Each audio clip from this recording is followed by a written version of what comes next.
Hello students, welcome to Shiny Max 9ஆம் வகுப்பு பயிற்சி 3.4ல 12வது கொஸ்டின் பார்க்கலாம். சுருக்குக. இதை நம்ம சுருக்கணும். சரிங்களா? First subdivision. இப்போ பாருங்க, இங்க ரெண்டு பிராக்கெட் இருக்கு. அதுல ஃபர்ஸ்ட் பிராக்கெட்ல 3 உறுப்பு இருக்கு. 1 2 3. ரெண்டாவது பிராக்கெட்ல 1 2 3 4 5 6 6 உறுப்பு இருக்கு.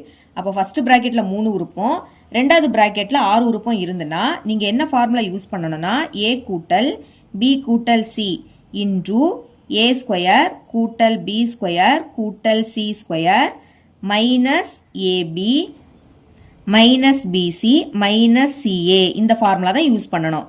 அடுத்து a கியூப் கூட்டல் b கியூப் கூட்டல் c கியூப் மைனஸ் 3 abc. பாருங்க, இங்கே ரெண்டு பிராக்கெட் இருக்கு. ஃபர்ஸ்ட் பிராக்கெட்ல 3 உறுப்பு, ரெண்டாவது பிராக்கெட்ல 6 உறுப்பு. அதனால இந்த ஃபார்முலா. இனி நம்ம கொஸ்டின் எடுத்து எழுதிக்கலாம்.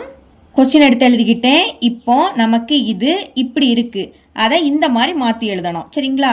அதுக்கு ஏபிசி இதோட மதிப்பு கண்டுபிடிக்கலாம். கண்டுபிடிக்கிறது ரொம்பவே ஈஸி. ஃபர்ஸ்ட் உள்ள பிராக்கெட்டை மட்டும் பாருங்க. இங்க முதல் என்னது இருக்கு? ஏ இருக்கு. இங்க ஃபர்ஸ்ட் 2a இருக்கு, அதுதான் ஏயோட மதிப்பு. இங்க ரெண்டாவது பி இருக்கு, இங்க ரெண்டாவது 3b, அதுதான் பியோட மதிப்பு. லாஸ்ட் இங்க சி இருக்கு, இங்க லாஸ்ட் 4c இருக்கு. இதை இங்க பிரதியிட்டாலே போதும். பாருங்க, ஃபர்ஸ்ட் ஏ இருக்கு, ஏயோட மதிப்பு 2a. அடுத்து கியூப் இருக்கு, நம்மளும் எழுதிக்கலாம். நடுவில் கூட்டல். அடுத்து பி, பியோட மதிப்பு 3b. இங்கேயும் கியூப் இருக்கு, எழுதிருங்க. அடுத்தது கூட்டல். இனி சி, சியோட மதிப்பு 4c. இங்கேயும் கியூப் இருக்கு, எழுதிக்கலாம். இனி மைனஸ் 3, ஏயோட மதிப்பு 2 இன்டூ ஏ. அடுத்து பியோட மதிப்பு 3b. இனி சி, சியோட மதிப்பு 4c. இப்போ அடுக்குல 3, அப்ப 2 3 வாட்டி எழுதி பெருக்கணும். 2 2 பெருக்கினா 4, 4 2 8. அடுத்து ஏ கியூபோட மதிப்பு ஏ கியூப் தான். கூட்டல். இனி அடுக்குல 3, அப்போ 3 3 வாட்டி எழுதி பெருக்கணும். பெருக்குனா 27ன்னு கிடைக்கும். பி கியூபோட மதிப்பு பி கியூப் தான். இனி இங்கேயும் அடுக்குல 3, அப்போ 4 3 வாட்டி எழுதி பெருக்கணும். பெருக்குனா 64ன்னு கிடைக்கும். சி கியூபோட மதிப்பு சி கியூப். அடுத்து மைனஸ். இப்போ நம்பரை ஃபர்ஸ்ட் பெருக்குங்க. 3 2 6, 6 3 18. 18ஐயும் 4ஐயும் பெருக்குனா 72. பாக்கி ஏபிசி. அதை அப்படியே எடுத்து எழுதிருங்க. இதுக்கு மேலே இதை சுருக்க முடியாது. அப்போ இதுதான் இதோட ஆன்சர்.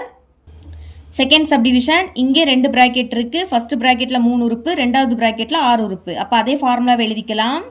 ஓகே, அதை எடுத்து எழுதிக்கிட்டேன். இப்போ நம்ம ஏபிசி அதோட மதிப்பு கண்டுபிடிக்கலாம். இங்கே ஃபர்ஸ்ட் ஏ இருக்கு, இங்கே ஃபர்ஸ்ட் எக்ஸ் இருக்கு. அடுத்து இங்கே ரெண்டாவது பி இருக்கு, இங்கே ரெண்டாவது மைனஸ் 2y, மைனஸையும் சேர்த்து எழுதிக்கணும். சரிங்களா?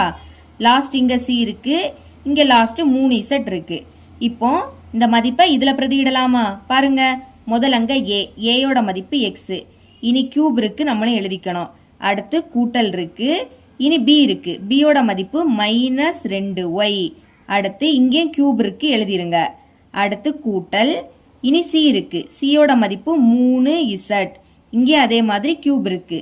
இனி ஃபார்முலாயில மைனஸ், ஃபார்முலாயில 3 இருக்கு. இனி ஏயோட மதிப்பு எக்ஸ் இன்டு பியோட மதிப்பு மைனஸ் 2y இன்டு சியோட மதிப்பு 3z. இப்போ எக்ஸ் கியூப் அப்படியே வந்துடும். அடுத்து அடுக்குல ஒற்றை எண், அப்போ மைனஸ் மைனஸாக தான் இருக்கும். ரெட்டை எண்ணுனா மைனஸ் ப்ளஸ் ஆகிடும். இங்கே 3 ஒற்றை எண், அப்போ மைனஸ் மைனஸாக தான் இருக்கும். இனி ப்ளஸ்ஸே மைனஸையும் பெருக்குனா மைனஸ், பெருக்கும்போது ஒரு மைனஸ்னா அது அப்படியே வந்துடும். 2 கியூபோட மதிப்பு 8, ஒய் கியூபோட மதிப்பு ஒய் கியூப் தான். அடுத்து கூட்டல். 3 கியூபோட மதிப்பு 27. இனி இசட் கியூபோட மதிப்பு இசட் கியூப் தான். இனி இங்கே பெருக்கலாம்.